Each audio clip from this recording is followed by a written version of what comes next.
Right, Michelle, how did you first find out about the issue? I was contacted by some of the parents from Guildford Primary School who told me that they're at risk of losing their crosswalk attendance, and I was just appalled. It's a crosswalk that's been there for a very long period of time, and it's a very dangerous section of road. All right, and what's your reaction after seeing the amount of traffic and the heavy vehicles today?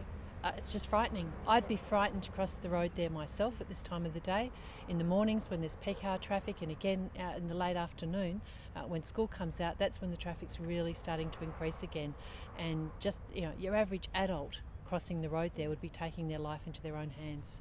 To think that small children could be expected to do that, or that it could just be manned on a volunteer basis is really crazy. And there's been instances in the past where the crosswalk attendants themselves have been injured, and I think it's just totally unacceptable in a state like ours that we wouldn't be looking after children crossing a road at that point.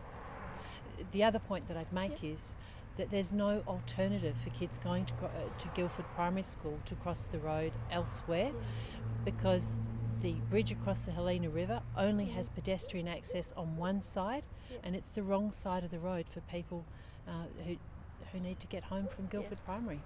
It's not a matter of being able to cross Johnson Street opposite the school there and get onto that side of the road, because you have to be on the wrong side of Johnson Street and onto Great Eastern Highway as you cross the bridge.